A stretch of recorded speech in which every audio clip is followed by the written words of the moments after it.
다니엘서 제4과 새롭게 변화된 사람 다니엘서 4장 주제절 이는 순찰자들의 명령대로요 거룩한 자들의 말대로니 곧 인생으로 지극히 높으신 자가 인간 나라를 다스리시며 자기의 뜻대로 그것을 누구에게든지 주시며 또 지극히 천한 자로 그 위에 세우시는 줄을 알게 하려 함이니라 하였느니라. 다니엘서 4장 17절 시작하는 말 세상에는 참으로 문제가 많다. 정치, 경제, 사회, 문화, 교육, 도덕, 환경. 문제 아닌 것이 없고 문제 없는 데가 없다. 그런데 그러한 문제의 근원은 언제나 사람이다. 모든 문제는 언제나 사람이 만든다. 사람이 문제이다. 그러므로 모든 문제의 대답도 역시 사람이다. 사람이 대답인 것이다. 사람이 변화되기 전에는 세상에 아무것도 변화되지 않는다. 사람이 변화될 때 모든 것이 변화된다. 그러므로 사람이 변화되는 것 이상으로 중요한 일은 없다.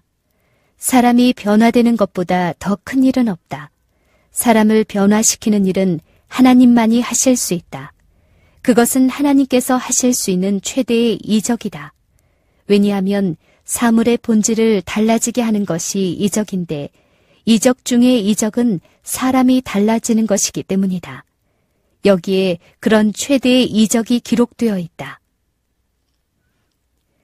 왕의 두 번째 흉몽 1. 태평성대가 계속되던 어느 날 느부갓네살은 자신의 신상에 관해 알려주는 어떤 꿈을 꾸었는가. 나 느부갓네살이 내 집에 편히 있으며 내 궁에서 평강할 때에 한 꿈을 꾸고 그로 인하여 두려워하였으되 곧 내 침상에서 생각하는 것과 뇌 속으로 받은 이상을 인하여 번민하였었노라. 다니엘서 4장 4절 5절 설명 다니엘서 2장의 신상 해석과 3장의 금신상 경배 사건을 통해 바벨로니아 왕 느부갓네살은 다니엘과 세 친구가 섬기는 이스라엘의 하나님이 참 하나님이심을 확실히 깨닫고 얼마 동안 하나님을 섬기는 듯했다. 그러나 세월이 지나고 태평성대가 계속되면서 왕은 다시 하나님을 잊어버리고 기고만장해져서 매사에 자신을 높이고 모든 영광을 자신에게 돌렸다. 2. 왕이 꾼 꿈의 내용은 무엇이었는가? 내가 침상에서 나의 뇌 속으로 받은 이상이 이러하니라. 내가 본즉 땅의 중앙에 한 나무가 있는데 고가 높더니 그 나무가 자라서 견고하여지고 그 고는 하늘에 닿았으니 땅 끝에서도 보이겠고. 다니엘서 4장 10절 11절 3.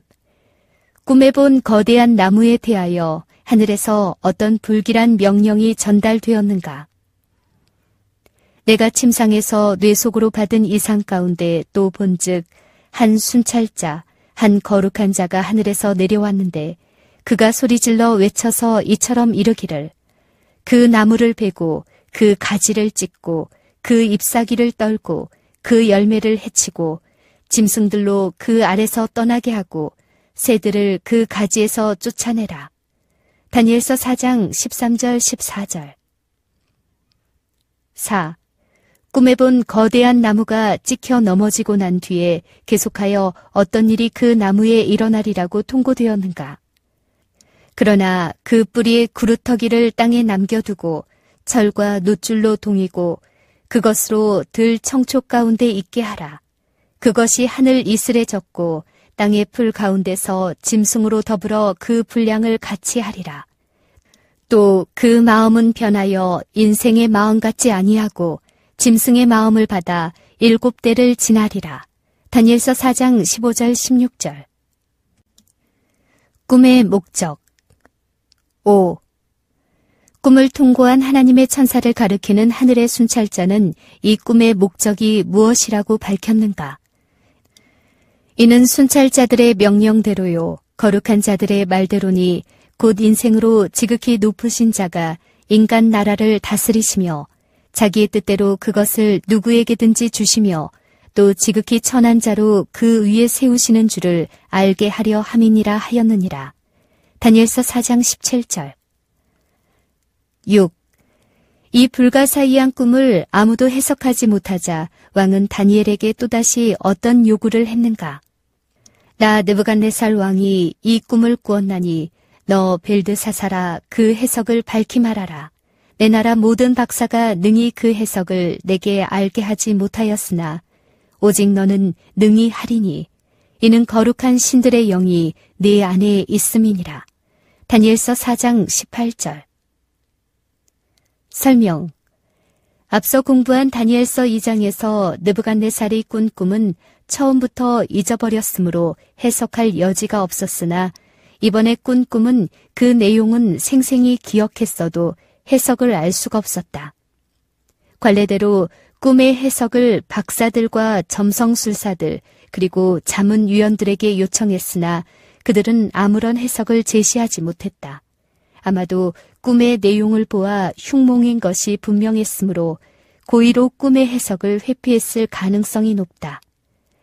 이런 상황에서 언제나 최선의 대답을 줄 수 있는 인물이었던 다니엘이 또다시 소환되었다. 왕은 다니엘이 하나님의 선지자임을 확신하고 있었다. 7. 왕으로부터 꿈의 내용을 들은 다니엘은 어떤 반응을 보였으며 이에 대한 왕의 반응은 또 어떠했는가? 벨드사살이라 이름한 다니엘이 얼마 동안 놀라 벙벙하며 마음이 번민하여 하는지라. 왕이 그에게 말하여 이르기를 벨드사살아 너는 이 꿈과 그 해석을 인하여 번민할 것이 아니니라. 벨드사살이 대답하여 가로되 내 주여 그 꿈은 왕을 미워하는 자에게 응하기를 원하며 그 해석은 왕의 대적에게 응하기를 원하나이다. 다니엘서 4장 19절. 설명. 꿈의 내용을 들은 다니엘은 얼굴이 창백해졌다. 한껏 교만해진 왕에게 하나님의 심판이 집행되는 흉한 일이 예고되었기 때문이었다. 다니엘의 표정을 읽은 왕은 그 꿈이 자신에 관한 불길한 내용임을 알아차림과 동시에 다니엘이 진심으로 자신의 복리와 안전에 대해 깊은 우려와 관심을 가진 진실되고 충성스러운 신하임을 확신할 수 있었다. 만약 이러한 확신을 주지 못한 채 다니엘이 경솔한 태도로 흉한 해석을 왕에게 고했다면 왕의 분노를 일으켜 목숨을 잃을 수도 있었다. 흉몽의 진상. 8. 어떤 불길한 해석이라도 받아들일 마음의 준비가 된 왕에게 다니엘은 그 나무의 정체를 어떻게 밝혔는가? 왕이 보신 그 나무가 자라서 견고하여지고 그 고는 하늘에 닿았으니 땅끝에서도 보이겠고 그 잎사귀는 아름답고 그 열매는 많아서 만민의 식물이 될 만하고 들짐승은 그 아래 거하며 공중에 나는 새는 그 가지에 깃들이더라 하시오니 왕이여 이 나무는 곧 왕이시라. 이는 왕이 자라서 견고하여지고 장대하사 하늘에 닿으시며 권세는 땅끝까지 미치심이니이다. 다니엘서 4장 20절에서 22절. 9. 그 큰 나무를 베어 넘긴 후에 일어난 흉한 일들은 무엇을 뜻하는 내용이었는가? 왕이 보신즉 한 순찰자, 한 거룩한 자가 하늘에서 내려와서 이르기를 그 나무를 베고 멸하라. 그러나 그 뿌리의 구루터기는 땅에 남겨두고 철과 놋줄로 동이고 그것을 들 청촉 가운데 있게 하라. 그것이 하늘 이슬에 젖고 또 들짐승으로 더불어 그 분량을 같이 하며 7대를 지내리라 하더라 하시오니 왕이여 그 해석은 이러하니이다. 곧 지극히 높으신 자의 명정하신 것이 내 주 왕에게 미칠 것이라. 왕이 사람에게서 쫓겨나서 들짐승과 함께 거하며 소처럼 풀을 먹으며 하늘 이슬에 젖을 것이요 이와 같이 7대를 지낼 것이라. 다니엘서 4장 23절에서 25절 상단. 10. 마지막으로 하나님께서 그 꿈을 계시로 주신 목적이 무엇이라고 밝혔는가? 그때에 지극히 높으신 자가 인간 나라를 다스리시며 자기의 뜻대로 그것을 누구에게든지 주시는 줄을 아시리이다. 또 그들이 그 나무 뿌리에 구루터기를 남겨두라 하였은즉 하나님이 다스리시는 줄을 왕이 깨달은 후에야 왕의 나라가 견고하리이다. 다니엘서 4장 25절 하단 26절. 설명. 오늘날의 이 세상의 모든 통치자들처럼 느부갓네살도 세상은 자신의 뜻대로 다스려지며 역사는 자기가 뜻하는 대로 이루어진다고 믿었다. 그러나 그것은 치명적인 오해였다. 세상의 장래는 하나님의 손에 달렸으며 역사는 하나님께서 이미 정해놓으신 목적을 이루는 과정임을 알아야 했고 통치자들은 하나님의 이러한 목적이 이루어지도록 순종하고 협력해야 한다는 사실을 받아들여야 했다.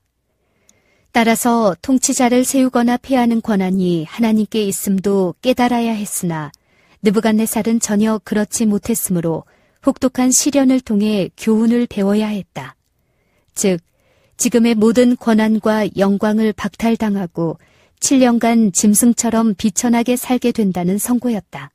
그리하여 자신의 잘못을 깨닫고 새 사람이 된 후에야 복권이 되고 공의로 다스리게 될 때 그의 통치권이 확고해지고 나라가 태평해지리라는 예언적인 선언이었다. 집행된 집행유예 11. 이처럼 불행한 일이 집행되지 않기 위해서 왕이 해야 할 일은 무엇이라고 제시되었는가? 그런즉 왕이여 나의 가난한 것을 받으시고 공의를 행함으로 죄를 속하고 가난한 자를 긍휼히 여김으로 죄악을 속하소서. 그리하시면 왕의 평안함이 혹시 장구하리이다 하였느니라. 다니엘서 4장 27절. 12. 불행하게도 왕에게 선고된 집행유예는 어떤 일로 취소되고 형벌이 즉시 집행되었는가? 이 모든 일이 다 나 느부갓네살 왕에게 임하였느니라. 12달이 지난 후에 내가 바벨로니아 궁 지붕에서 거닐새 나 왕이 말하여 가로되 이 큰 바벨로니아는 내가 능력과 권세로 건설하여 나의 도성을 삼고 이것으로 내 위엄의 영광을 나타낸 것이 아니냐 하였더니 다니엘서 4장 28절에서 31절. 설명. 선지자 다니엘은 이미 선고된 느부갓네살 왕에 대한 하나님의 징벌이 집행되지 않도록 속히 회개하라고 간절한 마음으로 탄원했다. 먼저 지금까지 범한 온갖 죄를 회개해야 하며 가난한 사람을 구제하고 억눌린 사람들을 자유하게 함으로써 자신이 진정으로 회개했음을 행동으로 입증하기를 요청했다.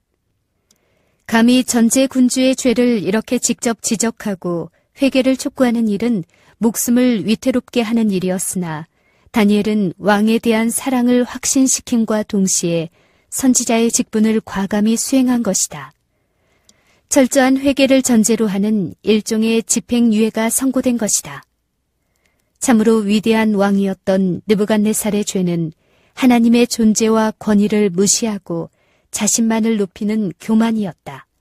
그는 자신이 이룩한 업적을 스스로 찬양하며 자신이 하나님처럼 영광을 받으려는 예배 횡령죄를 범하고 있었다. 그것이 바로 루스벨이 하늘에서 추방되어 사탄이 되게 한 죄의 근본이었다. 사람이 하나님을 인정하지 아니하면 자신이 하나님이 되는 것이다. 그것은 지금도 무신론 사회에서 공공연히 자행되는 파멸적인 인간의 신격화이다. 13. 회개하지 않은 왕에게 무슨 형벌이 어떻게 집행되었는가? 이 말이 오히려 나 왕의 입에 있을 때에 하늘에서 소리가 내려 가로되 느부갓네살 왕아 내게 말하노니 나라의 위가 내게서 떠났느니라. 네가 사람에게서 쫓겨나서 들짐승과 함께 거하며 소처럼 풀을 먹을 것이요 이와 같이 7대를 지내서 지극히 높으신 자가 인간 나라를 다스리시며 자기의 뜻대로 그것을 누구에게든지 주시는 줄을 알기까지 이르리라 하더니 다니엘서 4장 31절 32절. 14. 느부갓네살 왕에게 집행된 형벌의 내용은 구체적으로 무엇이었는가? 그 동시에 이 일이 나 느부갓네살에게 응하므로 내가 사람에게 쫓겨나서 소처럼 풀을 먹으며 몸이 하늘 이슬에 젖고 머리털이 독수리 털과 같았고 손톱은 새 발톱과 같았었느니라. 다니엘서 4장 33절. 설명. 기고만장하던 왕이 하늘의 선고를 듣는 순간 그에게서 사람의 마음이 떠나고 짐승의 마음이 발동하기 시작했다. 그것은 사람이 자신을 짐승이라고 생각하고 그렇게 행동하는 일종의 정신병이었다. 그가 걸린 병은 아마 사람이 스스로 늑대라고 생각하며 행동하는 난광병인 듯하다.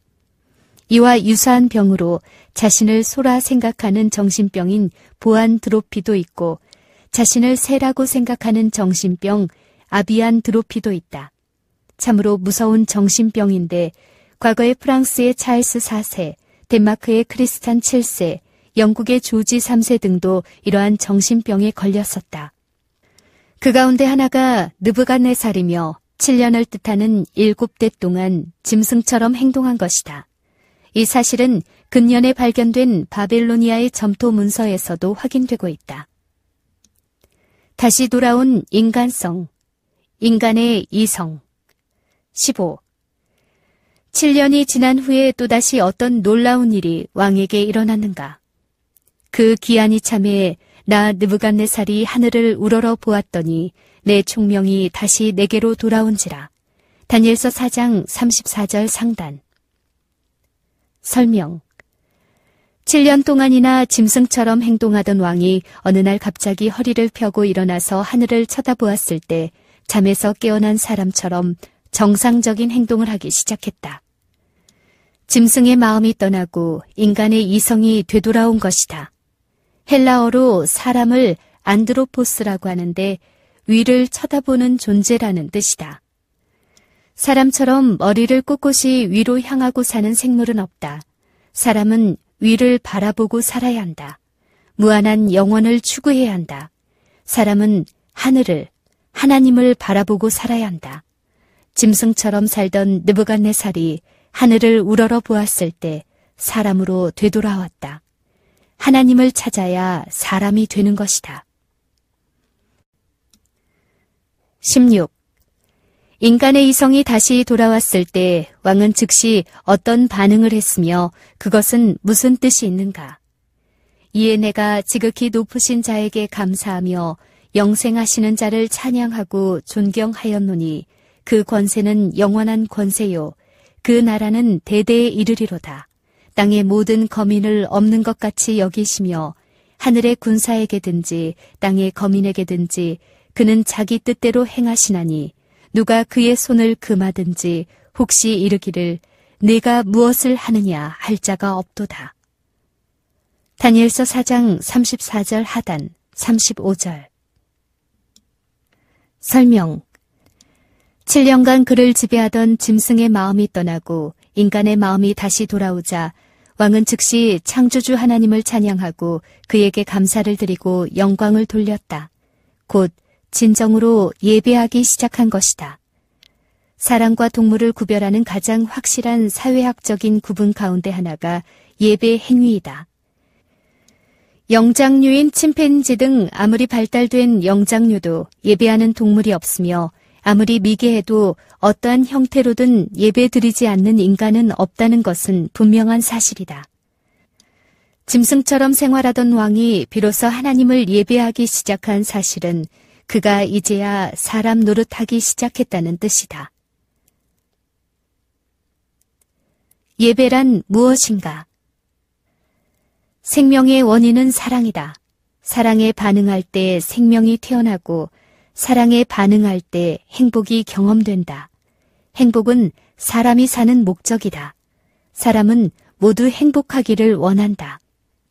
행복은 인간이 추구하는 최고의 가치이다. 남녀가 이성의 사랑에 반응하면 자식이 태어나고 서로가 행복한 부부가 된다. 자식이 부모의 사랑에 반응하면 삶의 보람이 넘치는 행복한 부모와 자식이 된다. 인간이 하나님의 영원한 사랑에 반응하면 영원한 생명이 체험되고 무한한 행복을 경험한다. 예배란 하나님의 형상을 따라 창조된 인간 자녀들이 창조주이신 하나님의 무한한 사랑에 대하여 마땅히 해야 하는 생명의 반응이다. 이성을 가진 인간만이 하나님을 예배할 수 있기 때문에 예배하지 아니하는 사람은 이성을 가지지 못한 짐승 차원의 삶을 살게 된다. 그것이 느부갓네살의 경험이다. 그러므로 예배는 창조의 목적이요 사람이 존재하는 이유이며 삶의 의미이며 행복의 절정인 것이다. 일의 결국을 다 들었으니 하나님을 경외하고 그 명령을 지킬지어다. 이것이 사람의 본분이니라. 전도서 12장 13절. 그가 큰 음성으로 가로되 하나님을 두려워하며 그에게 영광을 돌리라. 이는 그의 심판하실 시간이 이르렀으니 하늘과 땅과 바다와 물들의 근원을 만드신 이를 경배하라 하더라. 계시록 14장 7절. 17. 인간의 창조 목적과 예배는 어떠한 불가분의 관계가 있는가? 무릇 내 이름으로 일컫는 자, 곧 내가 내 영광을 위하여 창조한 자를 오게 하라. 그들을 내가 지었고 만들었느니라. 이사야 43장 7절. 18. 느부갓네살 왕은 자신에게 일어난 일을 어떻게 고백하였는가? 느부갓네살 왕은 천하에 거하는 백성들과 나라들과 각 방언하는 자에게 조서하노라.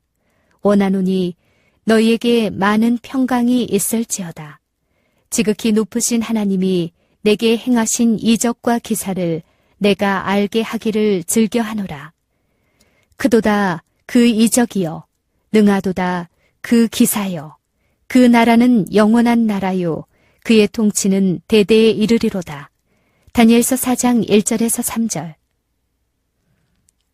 설명.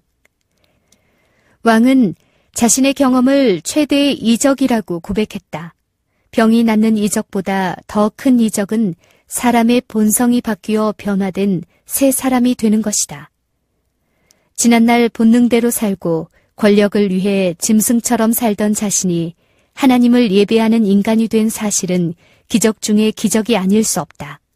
하나님의 형상으로 지음을 받은 인간이 범죄함으로 짐승처럼 되었다가 복음을 듣고 다시 사람으로 되돌아온 것이다. 거듭난 왕은 이 사실을 조서 형식으로 온 나라에 선포하여 자신을 변화시키신 다니엘의 하나님께 영광을 돌린 것이다. 이리하여 마르둑을 섬기던 폭군 느부갓네살은 하나님의 전도자 느부갓네살이 된 것이다. 마치는 말. 이교도요 폭군이었던 느부갓네살 왕도 세 차례의 경험과 기별을 통해 세상에서는 화려하고 위대했지만 실상은 짐승과 다름없이 살아온 자신의 삶을 청산했다. 그리고 인간의 이성을 되찾아 하나님을 예배하고 인간을 사랑하는 새 사람으로 거듭났다. 짐승과 같던 폭군이 하나님의 사랑스러운 자녀가 된 것이다. 지금의 나의 삶은 어떠한가? 그러한 느부갓네살이 새롭게 변화되어 구원을 받았다면 나에게는 더욱 확실한 희망이 있지 않은가?